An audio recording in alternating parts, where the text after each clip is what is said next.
Okay, let's get this one over with. So after my previous reaction, I got a comment to take a look at Call of Duty Vanguard, and honestly, why would you do this to me? I played Vanguard when it came out. Yes, I actually paid money for this experience, and I was dumbfounded by the story and its countless inaccuracies. But alas, I should look at the historical events that Vanguard attempts to showcase, and try to offer the right historical context and tidy up some of its failings perhaps. Just as a pretext, I'm not going to comment on every inaccurate weapon, otherwise we'd be here all day. Maybe we'll get a speed round at the end of the video. Stick around to see that. Also, I'm going to avoid its overarching storyline about the Fourth Reich and all that nonsense because I honestly can't be bothered with it. Let's get on with it, eh?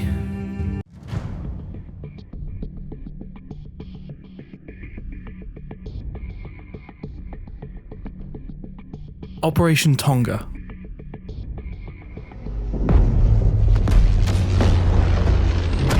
If you're meant to lead, you have to learn what it's like to lose men.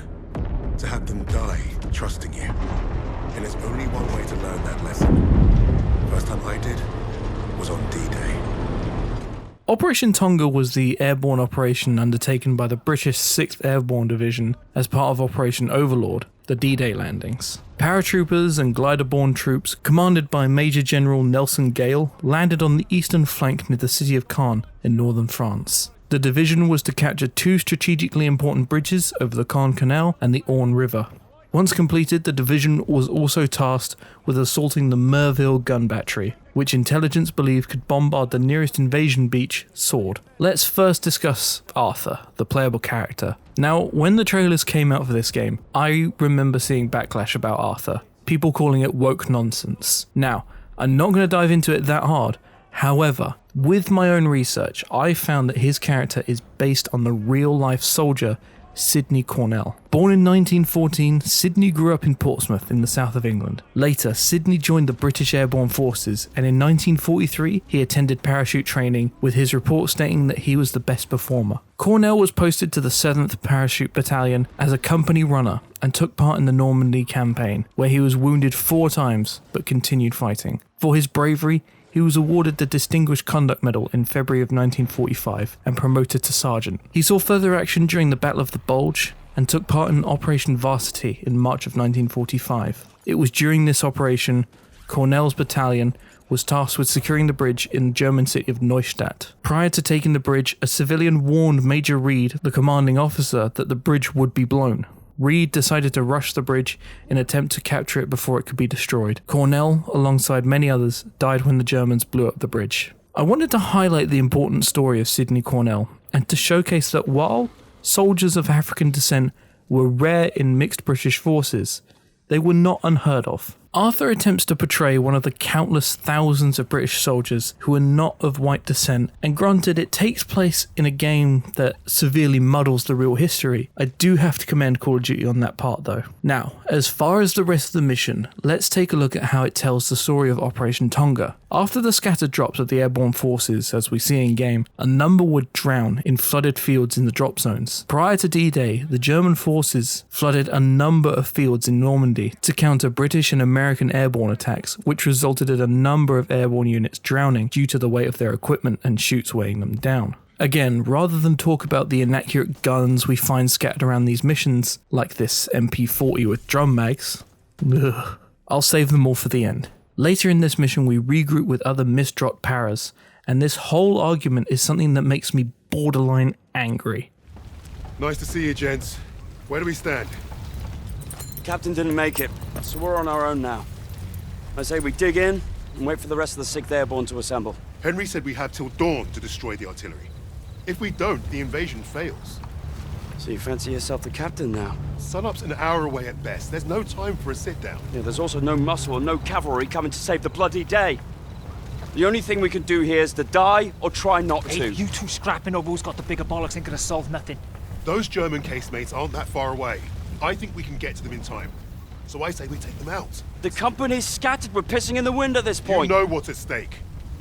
You all do. This is madness. Hey, we're beyond madness. Look, I'm with Arthur. We finished the mission. All right, Kingsley. Looks like you're in charge now. Casemates and Valhalla? That way. First of all, Corporal Webb's desire to wait for the reinforcements is not protocol for most paras at this point. Most of them would form LGOPs, or little groups of paratroopers, which quite simply is a group of paratroopers who form a group and go find the enemy, and they do whatever they can to continue the mission. It can cause absolute havoc for the enemy, and Webb surely knows that their chances of survival are no better if they sit in one spot. Another big point for me is simply the disrespect that Webb has for Arthur, who is a sergeant and therefore his superior. The British Army really favours structured hierarchy and strict lines of command, so if Arthur comes along, he can take control of the situation and Webb should accept that orders are orders. This whole squabbling moment is pure nonsense almost. Paras are professionals who would attempt to continue the mission regardless of the odds. After that nonsense, we go through a brief moment where we take the bridgehead, which is one of the objectives for Tonga. So, no problem with this really. I'm unsure in the exact layout of the two bridges and how these battles occurred, but I don't see anything here that's overtly inaccurate. The next part is where I do start to have more problems. How's it looking, Sergeant? Best see for yourself. Let's get you the lay of the land. Our targets are the guns housed in those casemates. And we can only get there through a horde of Germans armed to the teeth. Think you can handle taking out the lower gun? I fancy my chances. That bunker's our way in, but it's packed with MGs. It'll be a hard push. First job's getting across that minefield. But that anti-tank ditch could be useful. I've got an idea. I'm all ears. We can punch a hole through the mines with those blitzers there. And the bunker will make mincemeat out of us as soon as they hear the engines coming. We're going quiet then. No engines. Bail at the last second, let gravity do the work. That should get us to the ditch at least. Well? I love it. And I think you should go first. All right then. As soon as you hit the ditch, get the men ready. Tommy, you with me? Oh yeah, drive through the minefield, take the bunker, strap some thermite to some highly explosive weapons. Piece of piss, Sarge. And you, get a second sun burning in the sky. If our ships don't see that flare, if they don't know we've won, they'll fire on the guns and risk taking us with them. Well, I don't know about you, but I think I'll take very little consolation in knowing that the fire that killed me was friendly. Don't worry, Gov. I won't forget to aim up. This is the second objective, the Merville gun battery. Only, the gun battery in real life is not on the coast, but far more inland, outside the village of Merville. To me, this layout reminds me more of Point du Hoc, just because of its position right on the point of this coast. I can only guess that they changed this location so that it fits within the narrative they're trying to tell, which is completely false, but we'll get to that. Ignoring that, the assault that takes place here has its similarities to its real-life counterpart, with the minefield, anti-tank ditch, and the following assault on the casemates, using grenades and phosphorus. This all has its roots with the actual assault on Merville. There is one fundamental problem, however, with the version that's shown in the game. Arthur uses thermite and a Bangalore to take out the two casemates he assaults, alongside Webb, who takes on the other two, which is fine as there were 4 total casemates at Merville. However, in the actual assault, they failed to destroy the casemates. So this is a complete rewrite of history. They were not able to destroy the guns completely, and they did not signal the Navy that it had been successful. The assault that takes place in the game has similarities to the layout and strategy that British paratroopers faced. The assembly point outside of Merville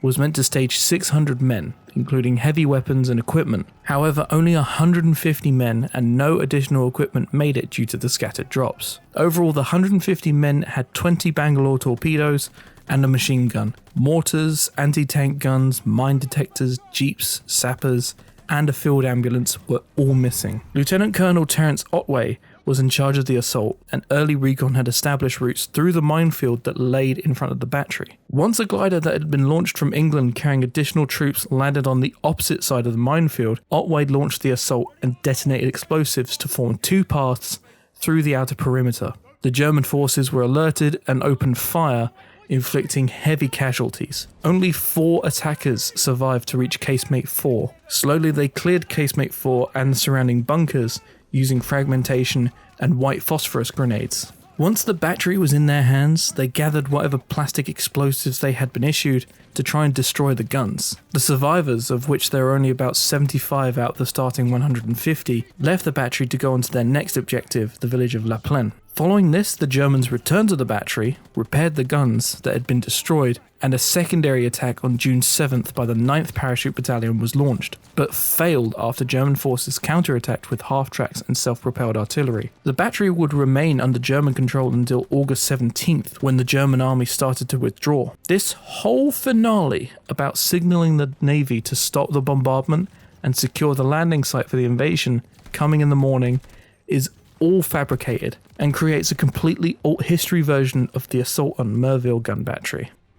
Stalingrad.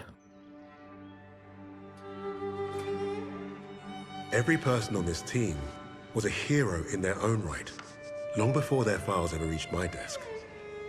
But to say they were strong personalities would be a vast understatement. Particularly when it came to Petrova. Napoleon, have you seen my... Again? In this mission, we meet another main character, Paulina. Her story starts in Stalingrad in August 1942, just as the German army had reached the outskirts of the city. Following Operation Barbarossa, the German invasion of Soviet Russia in 1941, the German army had stormed across a swathe of Russia, Belarus, Ukraine, and the Baltics. By December 1941, Germany was merely 10 miles from Moscow until the winter set in. But by 1942, Hitler decided the army should move south to secure the Caucasus oil fields, which also included destroying the industrial capacity of the city of Stalingrad. Stalingrad, in reality, was not a strategic target to Hitler, however. It was a target that bore the name of one of his greatest enemies, Soviet General Secretary Joseph Stalin. Now, as we turn back to the game, it's interesting to see the kind of apartment Paulina and her family are staying in. As to secure something on this level, they clearly have connections and deep adoration for the party. Stalingrad was something of a model city for the Soviet Union. It had to be. It bore the name of their great leader. And while what we see in the game is a reasonable representation, it wouldn't have been as built up as we see here. Also, of note, we see the starting conversation between Paulina and her father about how she's been assigned to the medical tent rather than a more combat-based role. Now, while most female roles within the Red Army would have been based in the medical corps, we can see that her father has his own rifle with a scope, and we know that Paulina is more than proficient in it. This is something that would have been picked up as she was clearly trained in her youth, and organizations such as the Komsomol, the Communist Youth League of the party, would have sent her for marksmanship specialization, and she could have ended up like many of the very famous Soviet female snipers. Snipers such as Lyudmila Pavlichenko, Rosa Shanina, Nina Lobkovskaya, and Aliya Molgodova, all acclaimed snipers for the Soviet army. And it's likely Paulina is based on a number of these female snipers. So it's more than likely she wouldn't have been assigned to the medical tent as we see in the game. As we fast forward to the point where the Luftwaffe begins the assault on the city, this attack did happen as a preliminary before the army rolled in.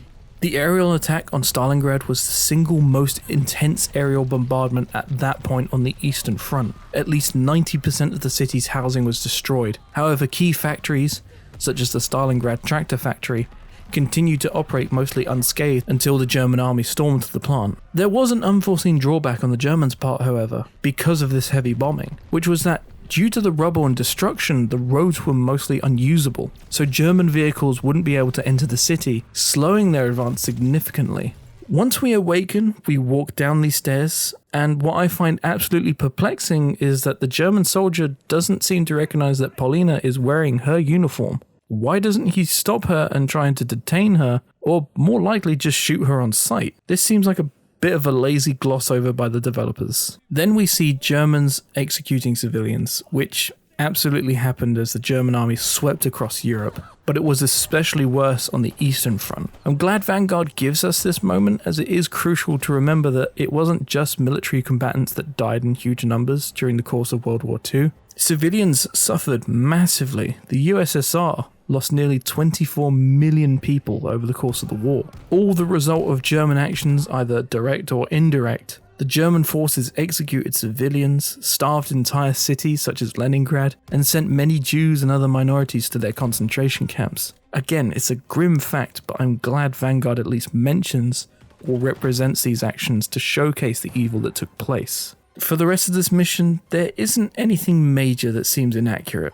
Of course, we have all the random weapons thrown in, but again, nothing for the rest of this mission that strikes me as horribly inaccurate. That comes with its follow-on mission. Lady Nightingale. Stalingrad, the city that arrested the Nazis' eastern expansion. Had the city fallen, Russia would have crumbled. The Germans underestimated Russia's will to survive. They underestimated the city and her defenders. The people looked to Polina as a symbol of hope. But she didn't want to be a hero. She wanted only vengeance. The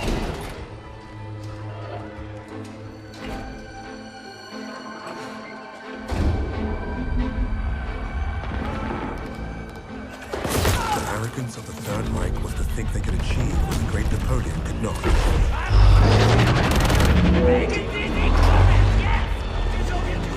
Perhaps if they weren't facing someone as fierce as Lady Nightingale. There. You heard Stein has been creeping around the commercial district. Makes sense. He's never far from the slaughter. It's foolish. Let's go. Now wait. We should see who they are so we can let their families know. Knife.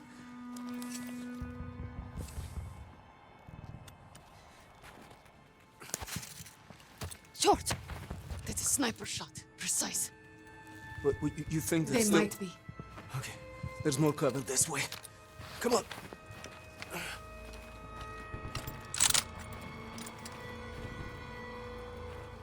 So, immediately into this mission, we have a big fat problem with the date they're showing up on here. The whole premise of this mission is to take out Steiner and rally the Soviet forces and partisans to retake Stalingrad. Only with this date, here's how the Battle of Stalingrad was looking. Paulus's 6th Army had been cut off for nearly 2 months after Zhukov launched Operation Uranus and Mars in November 1942. There should be a pithy resistance in the city as the Germans were starving, they had little supplies, no gasoline to fuel their vehicles, and in fact, by the end of this very month, Paulus would surrender his remaining 90,000 German troops. So the whole backstory and concept of this mission is complete nonsense. At this stage, it was more of a waiting game for the Soviets as they knew the 6th Army was starving, so all they had to do was wait. Not requiring inspiration from a lone sniper or partisan. It's complete twaddle. Now at this bit, I also don't understand the reasoning for her to take the binoculars here, as she has a really good scope. It looks like a Zeiss scope or something. Definitely not the cheaper, more mass-produced PU scopes as we see normally on Mosin Nagants. So why isn't she using it? Also, how are these vehicles driving around? As I said, Stalingrad has been cut off for months. They have run out of fuel. Where have they managed to scrounge this up? While this gameplay segment of sniping plays out, I thought I'd discuss how major snipers played a role in the Battle of Stalingrad. Obviously we know the film Enemy at the Gates and the very real story of Vasily Zaitsev, the famed Soviet sniper. Zaitsev by the end of the Battle of Stalingrad would have killed 225 enemy soldiers. And he wasn't the exception. Zaitsev had established a sniper school during the battle, and the Soviets produced many snipers to take advantage of the urban environment they were fighting in. Tanya Chernova was another famous sniper in the battle who had claimed the lives of 24 German soldiers, and many more like her would be part of Zaitsev's hairs, as he called them. The rubble and destroyed city of Stalingrad provided many snipers the cover and vantage points to become a deadly force during this battle, and with Zaitsev's sniper school, the Soviets could produce an extraordinary number of them to counter the German offensive and play havoc with their morale. Quick note here during the fight, there wouldn't be any dogs here, especially at this time, because the Germans would have eaten it, along with the horses. When they've been cut off for months, they would have had to have eaten the dogs, horses, and any other animal they could find.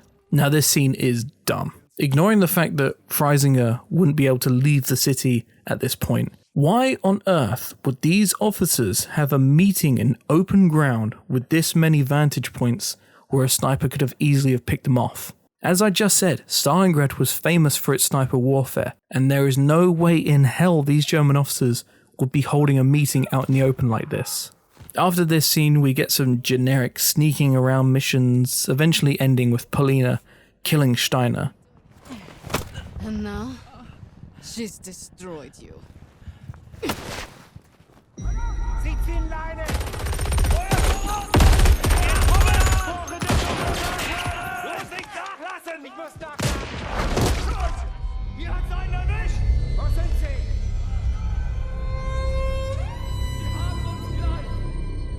The infamous Lady Nightingale brought Stalingrad back from the brink. Paulina didn't inspire or bring back Stalingrad from the brink. Paulus's surrender is literally days away. The Soviets knew it was a matter of time. The Germans were starving, barely surviving in the city. So this is a complete rewrite for no reason. It's utter nonsense. Bougainville.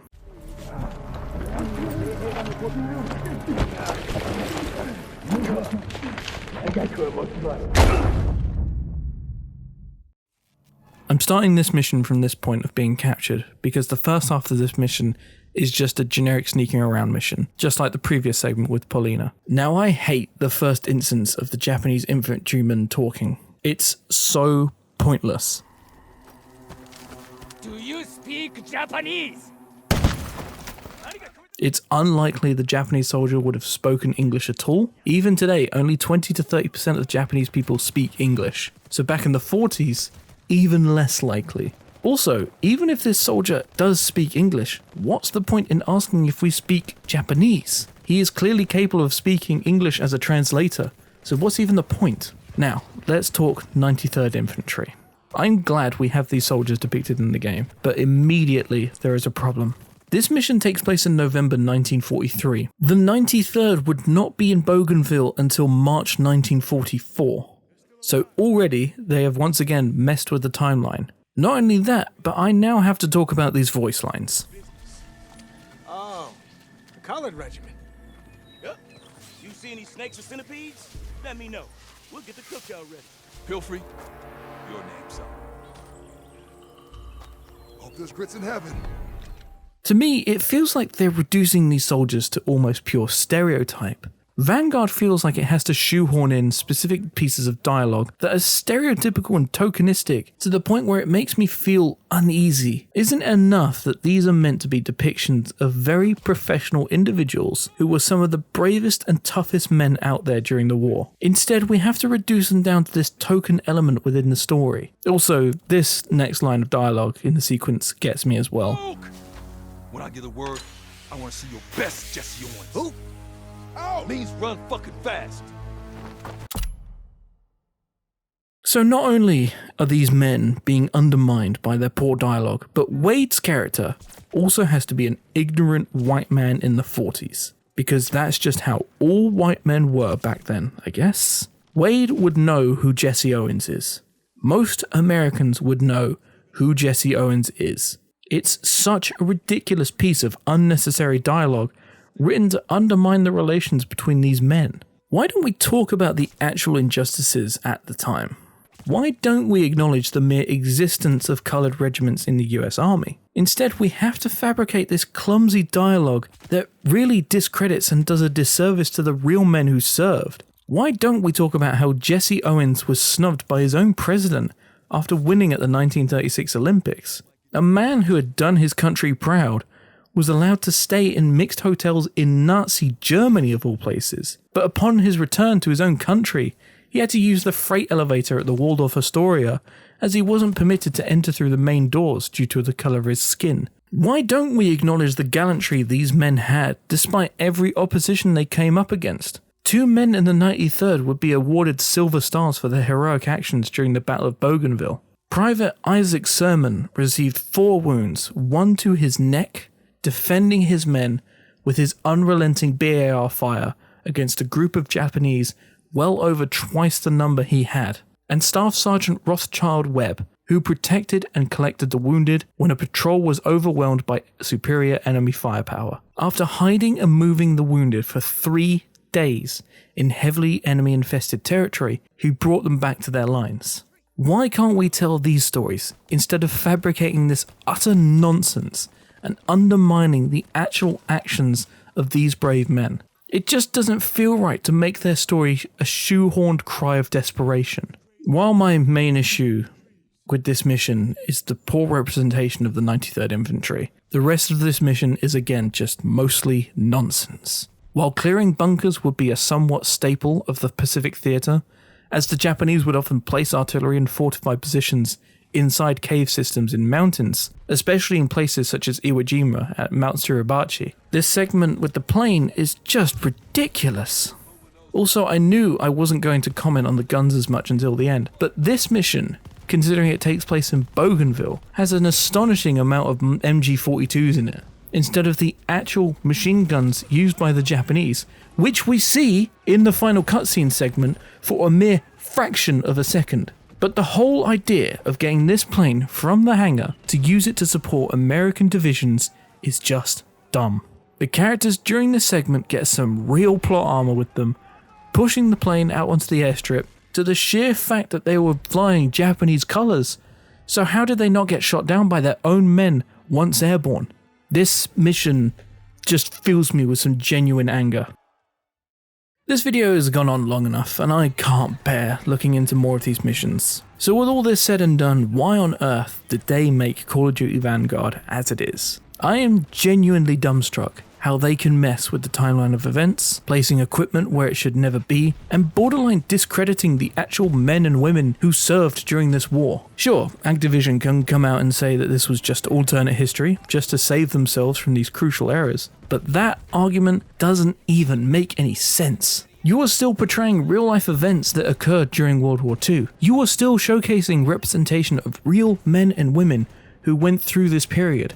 And you are still trying to use the same weapons and equipment that these people would have had. But instead, you butcher the timeline, you reduce these people to stereotypes, and you create attachments and technologies that just wouldn't be around at this time, regardless of alternate history or not. There are some comments out there that say, well, it's just for gameplay reasons, to keep it interesting. Who cares about red dot sights and experimental weapons?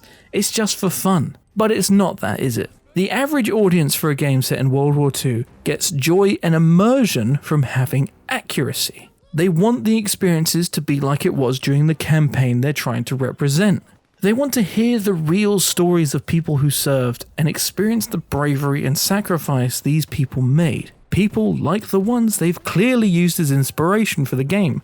Sidney Cornell, Ludmila Pavlichenko, Isaac Sermon, Vasily Zaitsev. All these people, we want to hear their stories. We want to know their actions and how they worked to overthrow one of the most evil regimes of all time. Not this. We don't want any of what I've just seen. Not now. Not ever. Thank you very much for watching. If you enjoyed this content, let me know by giving this video a like and click the subscribe button so you don't miss out on any future content. Also, let me know in the comments what you thought of Vanguard. And also, let me know what I should look at next. I'd love to hear your suggestions. Now, before we close out, how about a speed run of all these stupid guns in this game, eh?